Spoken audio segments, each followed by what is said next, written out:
কাছে বসিয়ে রাখুন আমারও ভবতা সোম সূর্যায়া রাক্কাঞ্চ ভয় বসনাং চরিতং পরমাদ্ভুতম। কি বলছে?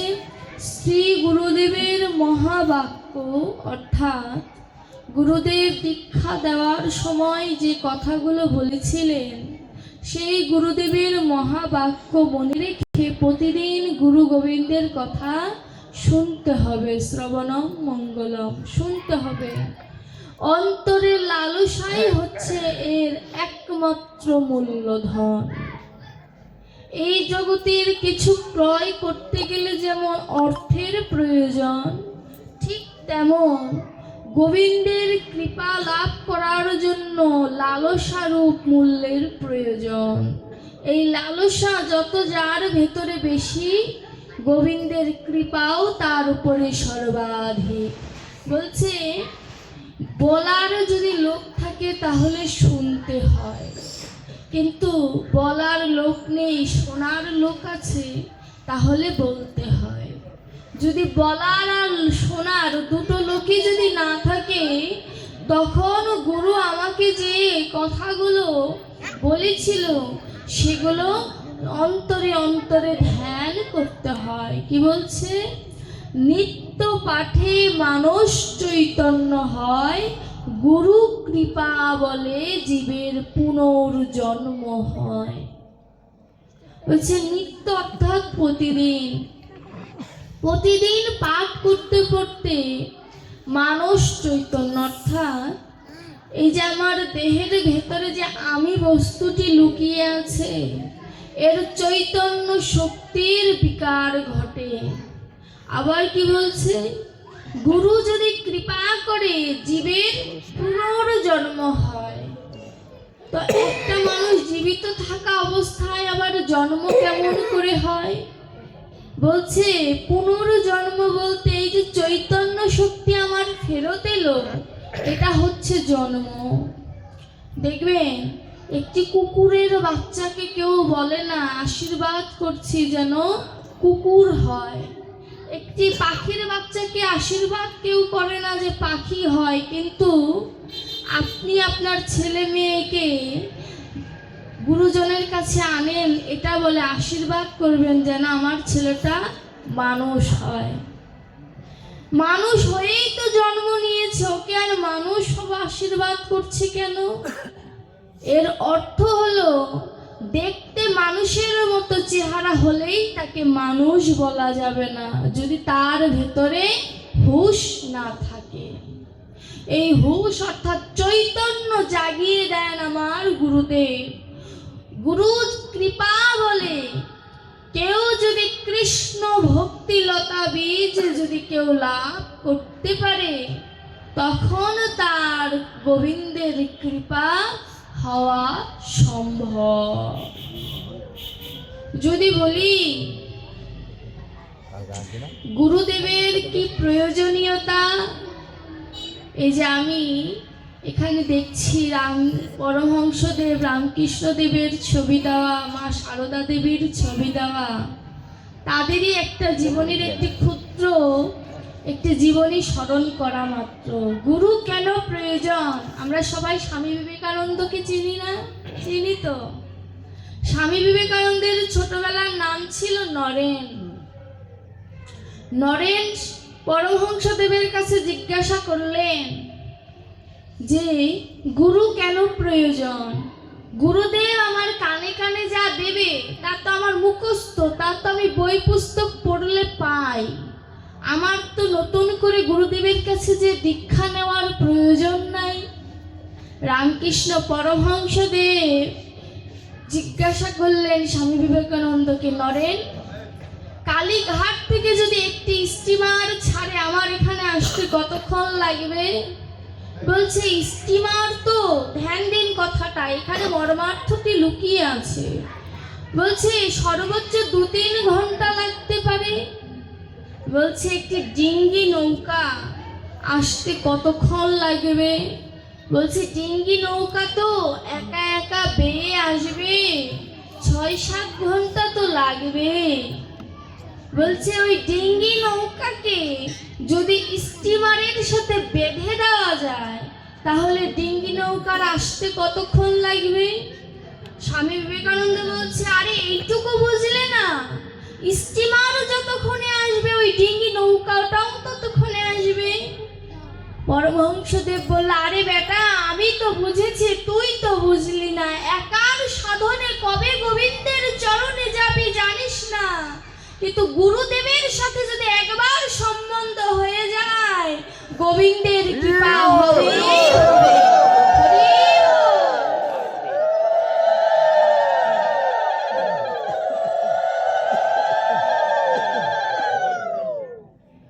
এইটাই হচ্ছে গুরুদেবের মাহাত্ম্য। এর জন্যই গুরুদেবের কাছে যাওয়া। আমার ভগবান শ্রীকৃষ্ণ তিনি সন্দীপন মুনির কাছে গিয়েছে, গৌর হরি ঈশ্বরপুরীর কাছ থেকে দীক্ষা নিয়েছি, সন্ন্যাস নিয়েছে ভারতী গোসাইয়ের কাছ থেকে। কেন গুরুদেবের আশ্রয় গেলেন? তারা তো ভগবান। কেন গিয়েছেন? জীবকে শিক্ষা দেবার জন্য, নিজে আচরণ করে জীবকে শিক্ষা দিবেন বলে তারাও গুরুর আশ্রয়ে এসেছেন। তাই বলছে, তুমি যত জ্ঞানী হও না কেন, তোমার গুরু আশ্রমে যাওয়া কর্তব্য। বলছে, জ্ঞান কর্মযোগে কৃষ্ণ নাহি বশ, কৃষ্ণ বশ হেতু একমাত্র প্রেম ভক্তি রস। জ্ঞান কর্ম যোগ তিনটি শব্দের কথা বলেছে। জ্ঞান কর্ম যোগ। জ্ঞান কর্ম যোগ কেমন? বলতে তো পারতো জ্ঞান কর্মকে গোবিন্দের সাথে যোগ করার কথা বলছে না। এখানে জ্ঞান হচ্ছে আমার হৃদয়ে যে পাণ্ডিত্য। কর্ম মানে আমি বিভিন্ন ধরনের পুণ্য কর্ম করছি গোবিন্দকে পাবার জন্য। যোগ মানে আমার সব কিছু গোবিন্দের সাথে যোগ করার চেষ্টা করছি। এই তিনটা করলেও ভগবানকে বশ করা সম্ভব নয়। কিসে বশ হয়? কৃষ্ণ বশ হেতু একমাত্র প্রেম ভক্তি রস। হেতু মানে একমাত্র। কি বলছে? কৃষ্ণ বশ করার জন্য প্রেম ভক্তি রসের প্রয়োজন। তিনটি জিনিসের প্রয়োজন। বলছে প্রেমের প্রয়োজন, ভক্তির প্রয়োজন, রসের প্রয়োজন। আপনি যদি গুড় বানানোর ইচ্ছা থাকে বাড়িতে, তাহলে আপনাকে চিনি বিভিন্ন মিশ্রণ দিয়ে জাল দিতে হবে। জাল দিতে দিতে একটা সময় সেটা আকার ধারণ করবে। ওই আকার যখন ধারণ করতে করতে শক্ত হয়ে যাবে, তখন সেটা চিনির গুড় বা এমনি গুড়, যে গুড়ই বলুন না কেন হবে। ঠিক তেমন ওই রসটাকে জাল দিতে দিতে এক সময় আকার ধারণ করবে। আর ওই আকারটা কোথায় বসবে? র আর দন্তেশ্বর মাঝখানে হয়ে যাবে রাস। রস থেকে হয়ে যাবে রাস। আর এই রাসের মহামিলন যেদিন ভক্ত ভগবানের হৃদয় মন্দিরে হবে, সেদিন এই জীবের উদ্ধার হবে। বলছে এই দেহটাই যদি ভগবানকে পেতে চাও তাহলে কি করতে হবে? ভগবানকে পেতে হলে সর্বস্ব ভগবানের চরণে সমর্পণ করতে হবে। ভাগবতে কি বলছে? তত্ত্বানুকম্পাং সমীক্ষমানে ভুঞ্জানি মৃত্যুং কীর্তং বিপাকমম হৃদব্যাপ বিধিবর্ধন নমস্তে জীবিত যমুক্তি পদদায় ভাবতে। বলছে যে জীব তার সকল কর্ম, সকল দুঃখ, সকল কষ্ট জীবনের সকল কিছু নির্দ্বিধায় যে ব্যক্তি আমার চরণে সমর্পণ করে দেয়, আমি তাকে গ্রহণ করি। ভাগবতে বলছে আমি তাকে গ্রহণ করি, কিন্তু বলছে নির্দ্বিধায়, মানে আমি যে ভগবানকে সকল কিছু সমর্পণ করব, কোনো দ্বিধাদ্বন্দ্ব আমার ভিতরে থাকলে চলবে না। একদম নির্দ্বিধায় গোবিন্দের চরণে আত্মনিবেদন করতে হবে। বারে বারে বলছে ভক্তি প্রয়োজন। ভক্তি কয় প্রকার? ভক্তি হচ্ছে দুই প্রকার। একটি হচ্ছে বৈদিক ভক্তি, আরেকটি হচ্ছে রাগ মার্গীয় ভক্তি। বৈদিক ভক্তি কেমন? বেদ, গীতা, ভাগবত, পুরাণ, মহাপুরাণ এগুলো পড়ে শাস্ত্রীয় মতে যে বিধি বিধান মুখস্থ করে ভগবানের বিভিন্ন পূজা অর্চনা যে আমরা করি, এটা হচ্ছে বৈদিক ভক্তি। আর রাগমার্গীয় ভক্তি কোনটি? রাগমার্গীয় ভক্তিতে কোনো মন্ত্রের প্রয়োজন নাই, কোনো ফুলের প্রয়োজন নাই, এমনকি তুলসী পত্রেরও প্রয়োজন নাই। আমার দেহটাই তুলসী পত্র, আমার দেহটাই ফুল, আমার নয়নের জল হচ্ছে গঙ্গা জল, আর কিছুর প্রয়োজন নাই। সেটা হচ্ছে রাগমার্গীয় ভক্তি। এই রাগমার্গীয় ভক্তিতে পেয়েছেন কে? এই রাগমার্গীয় ভক্তিতে যদি শক্তির উপাসকের কথা বলি, বামাখ্যাপা পেয়েছিলেন। মায়ের পূজা করতেন কেমন করে? ফুল নিয়ে, জল নিয়ে, এগুলো নিয়ে এবার খেয়ে নে, এটা ছিল তার পূজার মন্ত্র। গৌর হরি পণ্ডিত তিনি যখন গোবিন্দের পূজা দিত, কোনো মন্ত্র উচ্চারণ করতো না, গোবিন্দের সামনে শুধু গলে গামছা নিয়ে বলতো তুমি দয়া করে সেবা নাও। যিনি পণ্ডিত, যিনি বিজ্ঞ, তিনিও মন্ত্র উচ্চারণ করে গোবিন্দের পূজা দেয়নি ভক্তকে শেখানোর জন্য যে ওই যুগলের পূজা দিতে গেলে মন্ত্র তো শুধু বাহ্যিক, অন্তরের ভক্তি ভগবান গ্রহণ করে। ভগবানের ভোগ দিচ্ছি আমরা, ভগবান বেদে বলছে ভগবানের কোনো ক্ষুধা নাই, ভগবানের নয়নের জল নাই, ভগবান নিরাকার। ভগবানের ভেতরে প্রেম আসলো কোথা থেকে? জল আসলো কোথা থেকে? ভগবানের খিদে আসলো কোথা থেকে? ভাগবত বলছে গোবিন্দ দণ্ডে 24 বার খায়। 24 মিনিটে যে 24 বার খায়, তার কতটা খিদে লাগতে পারে? এক দণ্ড মানে 24 মিনিট। তো 24 মিনিটে যে কিনা 24 বার খায়, তার খিদে কি পরিমাণে থাকতে পারে? এই খিদেটা ভগবানের আসলো কোথা থেকে? ভগবানকে ভাগবত প্রশ্ন করলো, হে দয়াময়, বেদে তোমায় বলছে তুমি নিরাকার, এই নিরাকারের খিদে আসলো কোথা থেকে? সাকার হলো কোথা থেকে? ভগবান বলছে আমি সাকার হলাম কবে জানো? যেদিন ভক্ত আমায় দয়াময় দেখা দাও বলে নয়ন জলে কাঁদলো, সেদিন আমি আর নিরাকার থাকতে পারি নাই, সেদিন আমি সাকার রূপ ধারণ করলাম। আবার ভাগবত প্রশ্ন করছে তোমার খিদে কোন দিন থেকে বাড়লো? বলছে যেদিন ভক্ত আমার সামনে দুবাহু তুলে বলছে একবার সেবা গ্রহণ করো, সেই দিন থেকে আমার ক্ষুধা বেড়ে গেল।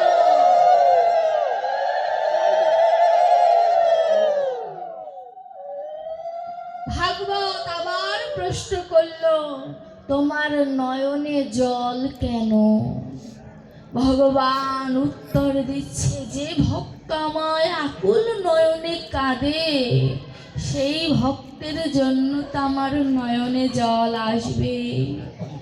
ভাগবত অভিনব তত্ত্ব দিলেন।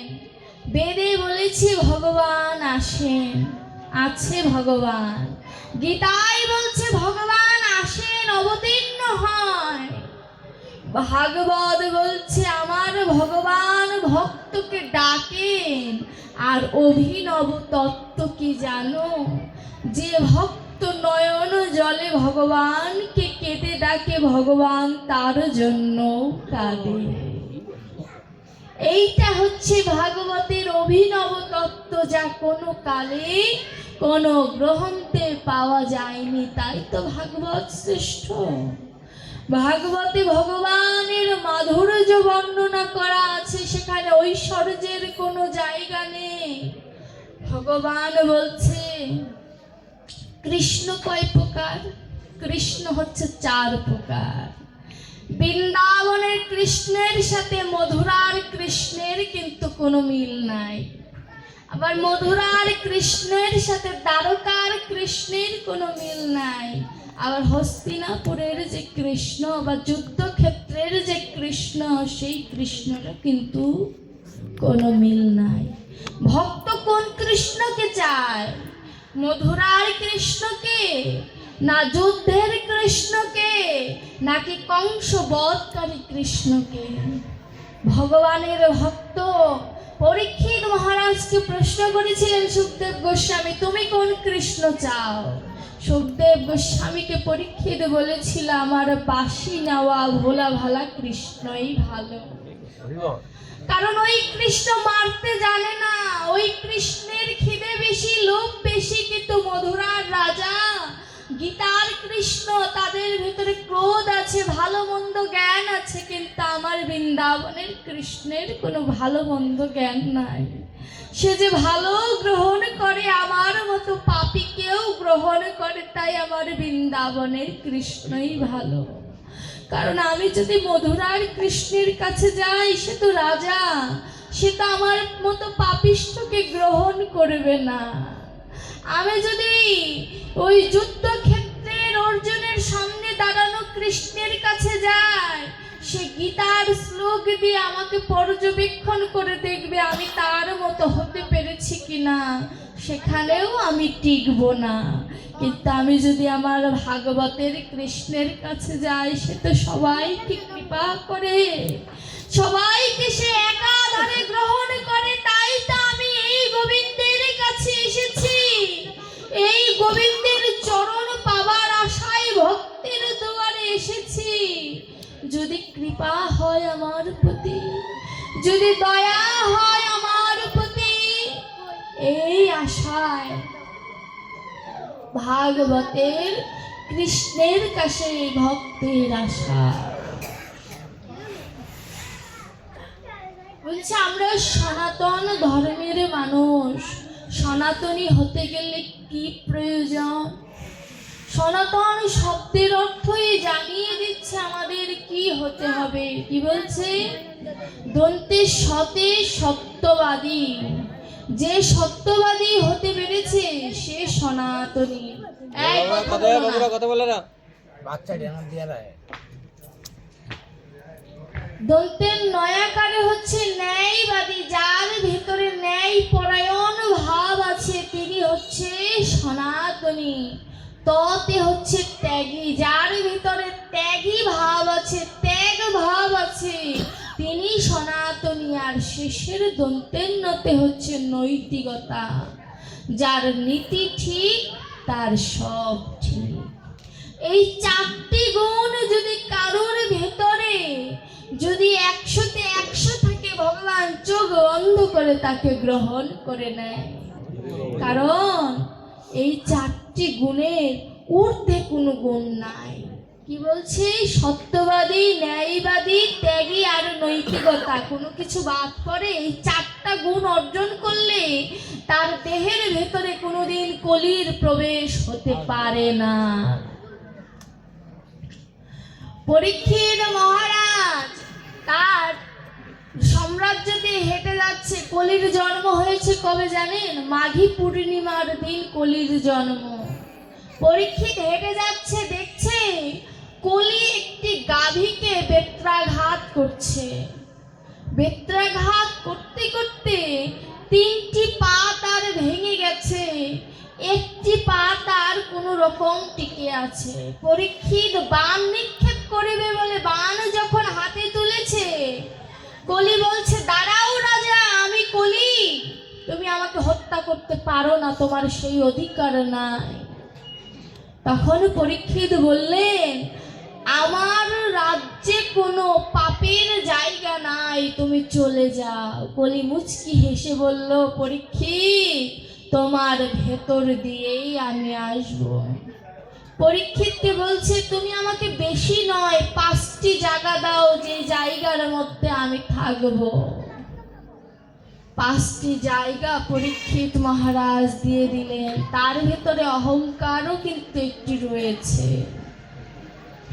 বলছে, অহংকার যখন কোনো মানুষের ভেতরে সঞ্চার হয়, তখন কলি তার ভেতরে প্রবেশ করে। পরীক্ষিত মহারাজ কলিকে জিজ্ঞাসা করলেন, কলি, তোমার যুগ শুরু হবে মেনে নিলাম, কিন্তু তুমি দেখতে কেমন হবে, তোমার যুগটা কেমন হবে? বলছে, আমায় দেখতে কেমন হবে জানো? বউ থাকবে পাশে, মায়ের চুলের মুঠি নিয়ে হাঁটবো আমি, প্রেম তরঙ্গ থাকবে মাথায়, বাবার অস্তিত্ব ভুলে যাব আমি, এটাই হবে আমার পরিচয়, পরক্রিয়ায় মত্ত হব আমি, নারী মা জ্ঞান থাকবে না, পশুর থেকে নিকৃষ্ট হব আমি, পশু যা বোঝে তাও বুঝবো না আমি, শিশু ছাড় পাবে না আমার হাতে, বিদ্যা ছাড় পাবে না আমার হাতে, নিকৃষ্ট হব কলি, দেখবে নয়ন ভরে। দেখেছেন কতগুলো কথা বলে দিল। বলছে, বউ থাকবে পাশে, মায়ের চুলের মুঠি থাকবে হাতে। কলির স্বভাবটা কিন্তু বর্তমানে তাই হচ্ছে। পরকীয়ায় মত্ত হব আমি, বাবার অস্তিত্ব ভুলে যাব আমি, অর্থাৎ পিতৃ ঋণের কথা ভুলে যাব।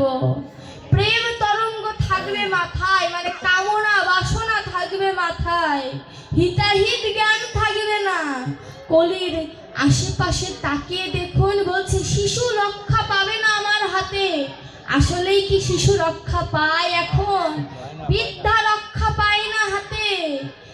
ভাবুক, গান গাইলেন না, আমি দেখিয়ে অবাক যাই, 60 বছরের বুড়িও ধর্ষণ হয়। কুকুরে কুকুর চেনে, ছোট্ট শিশুরে ছেড়ে দেয়, কিন্তু পুরুষ মানুষ আর শিশুরে ছাড়ে না, আমি দেখিয়া অবাক যাই। বলছে, এই যে শিশু বিদ্যা কিচ্ছু ছাড়বে না, পশুর মধ্যে যে জ্ঞান থাকবে সেই জ্ঞান কলির মানুষের মধ্যে থাকবে না। তাহলে দেখেছেন কলির দশাটা কেমন হবে।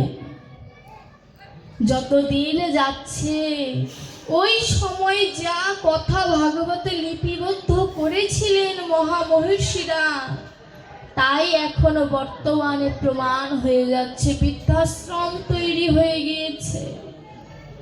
আমরা ভগবানের দিকে আমাদের মনোযোগ নাই, টাকা পয়সা ইনকামের দিকে মনোযোগ বেশি। সুখে থাকতে গেলে টাকার প্রয়োজন সত্য, কিন্তু তাই বলে নিজের ধর্মের অস্তিত্বটাকে ভুলে টাকার ভেতরে ডুবে থাকাকে কোনোদিন সনাতনী বলে না। এদেরকে বের করে দেওয়া উচিত সনাতন ধর্মের থেকে। যেমন মাঠে আগাছা জন্ম হলে কৃষক যেমন সেই আগাছা ছেদ করে দেয়, ঠিক তেমন সনাতনীদের ভেতরে কিছু আগাছা আছে, সেগুলোকে ছেদ করে দিতে হবে। এই শিশুগুলোকে একটু একটু শান্ত করো ওদের।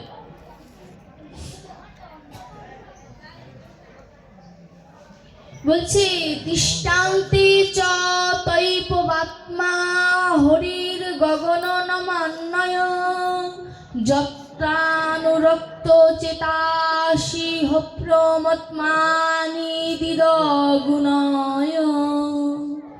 যখন ভক্তের মন ভগবানের প্রতি গভীর প্রেমে আবদ্ধ হয়, তখন ভক্ত অন্তর চক্ষু দ্বারা ভগবানকে লাভ করে। ভগবানকে বাহিরের চক্ষু দ্বারা দেখা যায় না। ভগবানকে দেখার জন্য দিব্য নয়নের প্রয়োজন না। দিব্য নয়না কি? আমাদের মা দুর্গা, মা কালী, শিব সবার ত্রিনয়না তারা। এই যে কপালের মাঝখানের যে নয়নটা, এটা হচ্ছে দিব্য নয়ন, যেটা সকল কিছু দর্শন করে।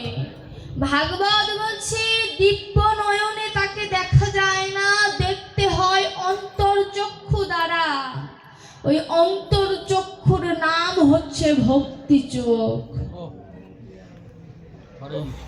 ভক্তি চোখ দ্বারা যদি কেউ ধ্যান করতে করতে ভগবানের আশ্রয়ে আসতে পারে, তখন ভগবানকে অন্তর চোখে সেই ভক্ত দর্শন করতে পারে। একবার বৃন্দাবনে মা যশোদা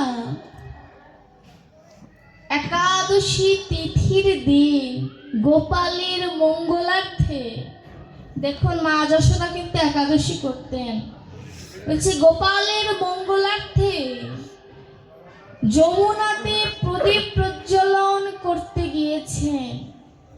মা যশোদাকে দেখে গোপাল বায়না ধরলেন, মা আমিও তোমার সাথে যমুনায় যাব প্রদীপ জ্বালাতে। মা যশোদা প্রশ্ন করলেন, বাবা আমি যাচ্ছি সন্তানের মঙ্গলার্থে প্রদীপ জ্বালানোর জন্য, তুই যাবি কেন? উত্তর দিলেন না। পাশে দাঁড়িয়ে ভাগবত উত্তর দিয়ে দিল, তুমি তোমার সন্তানের জন্য যেমন প্রদীপ জ্বালাতে যাচ্ছ, আমার দয়াময় তো জগতের পিতা, জগতের সবার জন্য তিনিও প্রদীপ জ্বালাতে যাচ্ছে। হরি বল।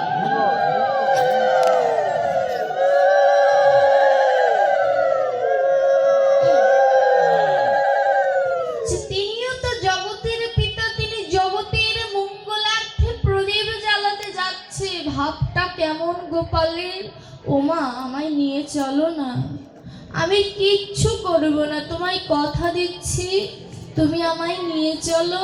বায়না যদি ছেলে বায়না ধরে, মা কি আর রেখে যেতে পারে? মা গোপালকে নিয়ে গেলেন, প্রদীপ প্রজ্বলন করে যমুনায় ভাসিয়ে দিলেন। মা চোখ বন্ধ করে নারায়ণের কাছে তার সন্তানের জন্য প্রার্থনা করছেন। আর এইদিকে আমার গোপাল কি করছে? গোপাল যমুনায় যে ভাসিয়ে দেওয়া প্রদীপ, সেই প্রদীপগুলোকে ডাকছে, আয় প্রদীপ আমার কাছে আয়, আয় প্রদীপ আমার কাছে আয়। কিছু প্রদীপ গোপালের কথা শুনে গোপালের কাছে আসলেন, আর কিছু প্রদীপ আমার মতো কিছু নরাধম প্রদীপ যমুনার জলে নিচে চলে গেল। যে প্রদীপগুলো ভগবানের ডাক শুনে ভগবানের কাছে এলো, সেই প্রদীপগুলোকে গোপাল সুন্দর করে তার উত্তরীয়তে বেঁধে এবার মায়ের পাশে চুপ করে দাঁড়িয়ে আছে। মা এবার প্রণাম করে বাড়ির দিকে রওনা হয়েছেন। এখন পুটলির ভেতরে যদি প্রদীপ থাকে, হাঁটলে একটা শব্দ হবে না, ঝনঝন শব্দ হচ্ছে। যশোদা বলছে, তুই চোর আমি জানতাম, এখানে এসেও প্রদীপ চুরি করেছিস, স্বভাবটা আর গেল না। গোপালকে বকাবকি করছে, দেখছে পুটলির ভেতরে প্রদীপ, বুঝতে তো পেরেছে। তখন গোপাল পেছনে দাঁড়িয়ে বলছে, পরের পুটলির দিকে নজর দিতে হয় না, তুমি সামনে হাঁটো, তুমি কেন শব্দ শুনে থেমে গেলে? মা বলছে, চোরের পুটলিতে হাত দিতে কখনো কারোর অনুমতি লাগে না। ভাগবতের লীলাগুলো কত সুন্দর। বলছে চোরের পুটলিতে হাত দিতে অনুমতি লাগে না। ভাগবত অদূরে দাঁড়িয়ে বলছে, বলিহারি যায়, এমন প্রেম না থাকলে কি আর ভগবান যায় না। ভগবানকে ভাগবত এবার প্রশ্ন করছে।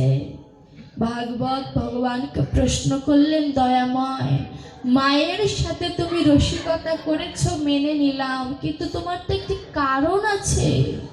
প্রদীপগুলো যে তুমি নিয়ে বাড়িতে যাচ্ছ তার পেছনে একটি অবশ্যই কারণ আছে, সেই কারণটা কি?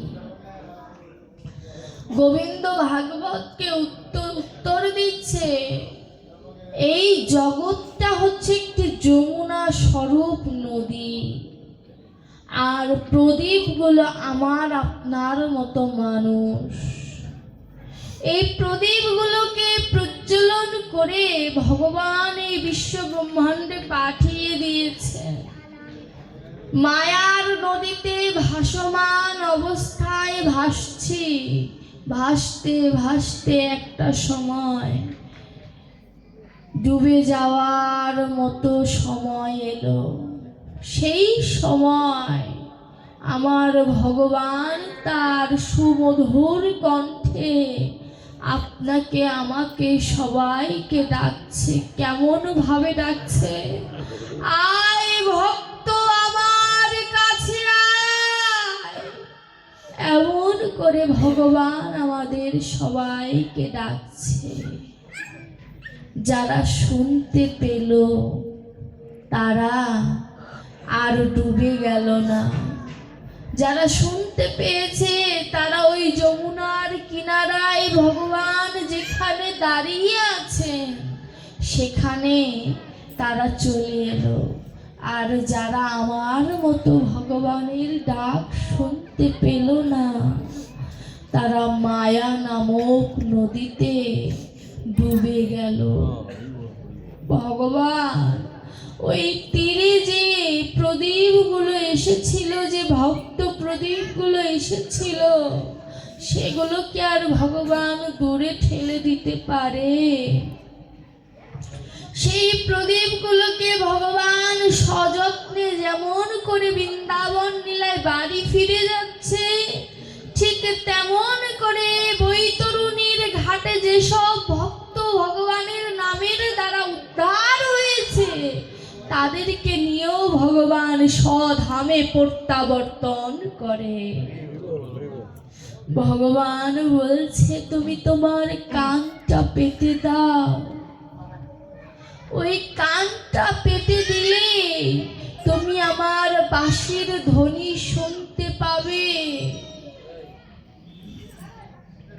ওই বাঁশির ধ্বনি যদি একবার তোমার কর্ণে প্রবেশ করে, একবার যদি তুমি ওই সুমধুর বাঁশির কণ্ঠ শুনতে পাও, জন্ম জন্মান্তরের জন্য তুমি ভগবানের হয়ে যাবে।